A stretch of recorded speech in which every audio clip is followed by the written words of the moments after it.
हमारा शरीर हमारे मन का ही विस्तार होता है। और मन क्या है? मन विचारों का संग्रह है।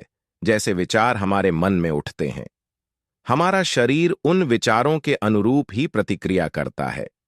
उदाहरण के लिए, जब किसी मनुष्य को गुस्से के विचार आते हैं तो उसके चेहरे के हाव भाव सख्त हो जाते हैं, आंखें बड़ी बड़ी और लाल हो जाती हैं। उसी प्रकार जब कोई इंसान प्रेम के विचारों में डूबा रहता है तो उसके चेहरे पर एक मधुर मुस्कान, चाल ढाल में एक अलग ही मदहोशी होती है।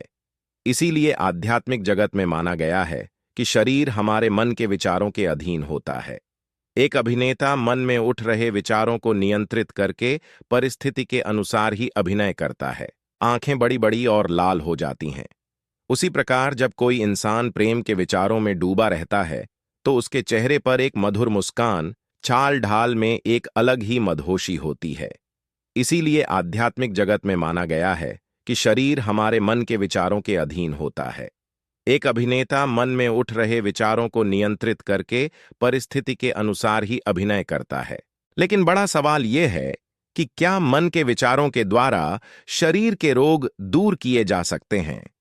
कुछ लोग सोच रहे होंगे कि अगर ऐसा संभव होता तो अस्पताल तो सारे बंद हो चुके होते।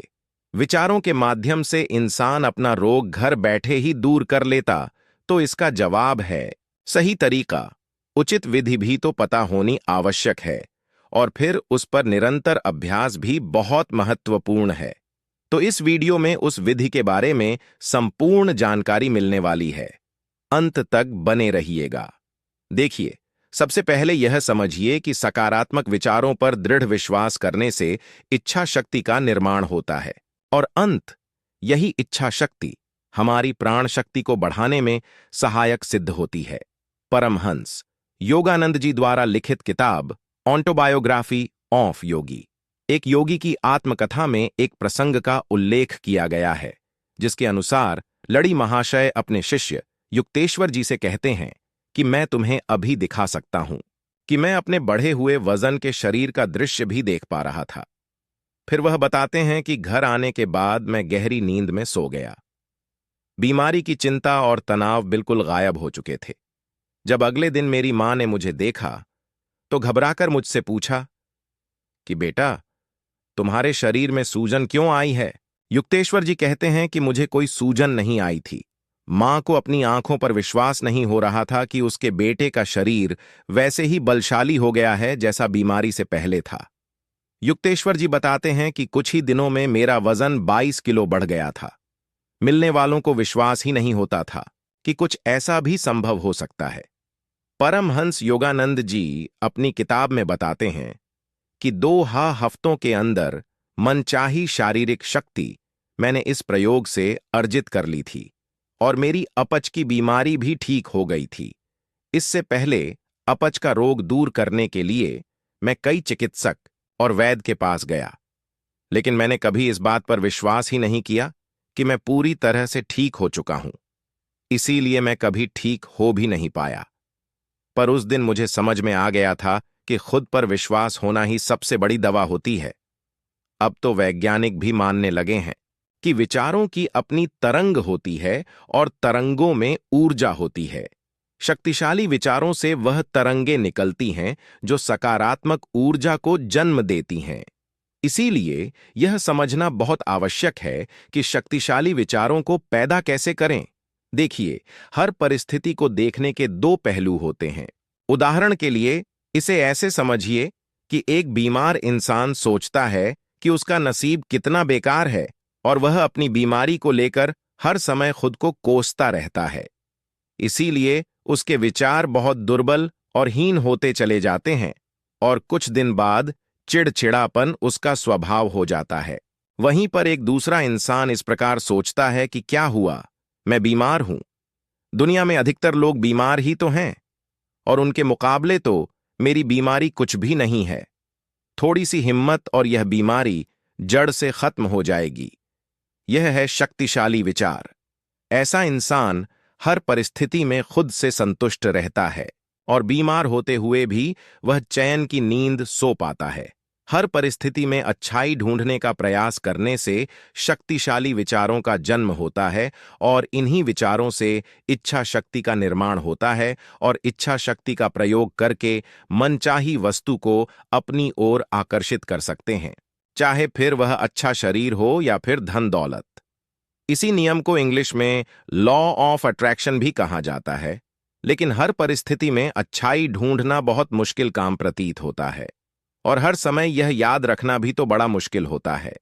इतना होश कहाँ रहता है कि पहले परिस्थिति को समझे, फिर उस पर मंथन करें और अच्छे पहलू को उसके बाद देखें। तो इसके लिए एक आसान विधि बताने जा रहा हूं, ध्यान से सुनिए। देखिए, पहले यह समझिए कि इस प्रयोग का एक ही लक्ष्य है कि किसी भी तरह हमारे अवचेतन मन, सबकॉन्शियस माइंड, या फिर आध्यात्मिक भाषा में कहे तो सूक्ष्म शरीर तक एक स्पष्ट संदेश पहुंचाना होता है। हमारे विचार बड़े उलझे हुए होते हैं, इसीलिए अवचेतन मन तक एक स्पष्ट संदेश नहीं पहुंच पाता। सबकॉन्शियस माइंड तक संदेश पहुंचाने का एक और तरीका है जिसे हिप्नोटिज्म कहा जाता है। जी हां, अपने कॉन्शियस माइंड यानी कि चेतन मन को हिप्नोटाइज करके अवचेतन मन तक संदेश पहुंचाया जा सकता है। और कॉन्शियस माइंड को हिप्नोटाइज करने का मतलब है इसे सुला देना। जी हां, जब आपसी द्वंद्व और मतभेदों के विचारों से भरा चेतन मन सो जाता है तो अवचेतन मन तक संदेश पहुंचाना आसान हो जाता है। देखिए, हमारा अवचेतन मन केवल ऑर्डर्स लेता है। जितने साफ, जितने स्पष्ट और जितने सीधे साधे यह ऑर्डर्स होंगे, उतने ही आसानी से हमारा अवचेतन मन उन ऑर्डर्स को ग्रहण कर लेगा और उनके अनुरूप ही प्रतिक्रिया करेगा और हमारा चेतन मन यानी कि कॉन्शियस माइंड उन ऑर्डर्स के बीच में रुकावट डालता है। कुछ ना कुछ अपना तर्क पेश करें जिसकी वजह से वह ऑर्डर सीधा साधा और स्पष्ट नहीं रह पाता और इसीलिए वह ऑर्डर हमारे अवचेतन मन तक नहीं पहुंच पाता। मतलब सीधी साधी बात समझने की यह है कि हमारा कॉन्शियस माइंड हमारे सबकॉन्शियस माइंड तक ऑर्डर पहुंचाने में एक रुकावट होता है, इसीलिए उस रुकावट को दूर करना जरूरी होता है अगर हम सबकॉन्शियस माइंड तक कोई ऑर्डर पहुंचाना चाहते हैं। अब यह रुकावट सिर्फ एक तरीके से दूर हो सकती है कि हम किसी तरह अपने कॉन्शियस माइंड यानी कि चेतन मन को समझा दें कि भाई तू बीच में अपनी टांग मत अड़ा, मुझे सीधी सबकॉन्शियस माइंड से बात करने दे, उसको ऑर्डर देने दे। अगर वह आसानी से समझ लेता है तो ठीक, वरना मार पीट कर भी आप उसे समझा नहीं सकते। फिर उसको हिप्नोटाइज करना पड़ेगा, एक बच्चे की तरह। जैसे एक बच्चे को हम हिप्नोटाइज करते हैं, चॉकलेट का लालच देते हैं या फिर किसी और चीज का लालच देते हैं और उसके बाद बच्चा हमारे अनुरूप कार्य करने लग जाता है। उसी प्रकार इस रुकावट को दूर करने के लिए पहले हमें अपने कॉन्शियस माइंड यानी कि चेतन मन को सुलाना होगा। सिर्फ उसको हिप्नोटाइज करके सुलाना ही एकमात्र रास्ता है अपने सबकॉन्शियस माइंड तक पहुंचने का। इसीलिए जब कोई इंसान गहरे ध्यान में होता है तो सीधा अपने सबकॉन्शियस माइंड से संपर्क कर पाता है, क्योंकि उसका कॉन्शियस माइंड यानी कि चेतन मन विचार रहित हो चुका होता है। उसमें कोई ख्याल नहीं होते, मन उसका बिल्कुल खाली होता है। यानी या कि उसका चेतन मन बिल्कुल सपाट, बिल्कुल खाली होता है, उसकी कोई रुकावट सामने नहीं आती। और उसी समय जब आदमी गहरे ध्यान में होता है तो वह अपने सबकॉन्शियस माइंड से सीधी बात कर सकता है। उसको कोई भी ऑर्डर दे सकता है जिसका अनुसरण उसका सबकॉन्शियस माइंड करता है।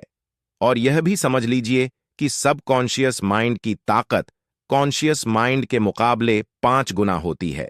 अगर आपका चेतन मन एक हाथी की ताकत रखता है तो आपका अवचेतन मन 5 हाथियों की ताकत रखता है। जो काम हमें खुद के लिए असंभव प्रतीत होते हैं, हमारा सबकॉन्शियस माइंड उन्हें बड़ी आसानी से कर सकता है। अवचेतन मन तक एक स्पष्ट संदेश पहुंचाने के लिए एक आसान सी विधि बताता हूं, ध्यान से सुनना। रात को सोने के समय बिस्तर पर लेटे लेटे एक मंत्र दोहराओ कि मेरा शरीर पूरी तरह निरोगी है, और इस मंत्र को बार बार दोहराते हुए ही सो जाओ। बैकग्राउंड में कोई शांत ध्वनि का म्यूजिक लगा सकते हो जिससे चेतन मन शांत हो जाए और वो सो जाए। ऐसा करने से आपका अवचेतन मन उस कार्य को करने के लिए लग जाएगा जिसका आप संदेश भेज रहे हैं। मात्र 21 दिन के अंदर आप पूरी तरह से बदल जाएंगे। क्योंकि अब आपका अवचेतन मन यानी कि सबकॉन्शियस माइंड दिन और रात पूरी ताकत के साथ काम कर रहा है। वो जब कोई ऑर्डर लेता है तो वह पूरा करके ही दम लेता है। उसके लिए वह सबकॉन्शियस माइंड आपको पूरी तरह से बदल कर रख देगा। अगर आपके शरीर में आलस्य है तो उस आलस्य को दूर करके आपको मेहनत करने के लिए प्रेरित करता है। अगर आप बीमार हैं तो आपके शरीर को स्वस्थ करने के लिए तत्पर हो जाएगा और अपनी पूरी ताकत के साथ आपके शरीर के रोग दूर करने के लिए पूरी मेहनत करने लग जाएगा। और यही वह तरीका है जो बिना कोई दवाई खाए हमारे शरीर के सारे रोग दूर कर सकता है, मुश्किल मुश्किल से।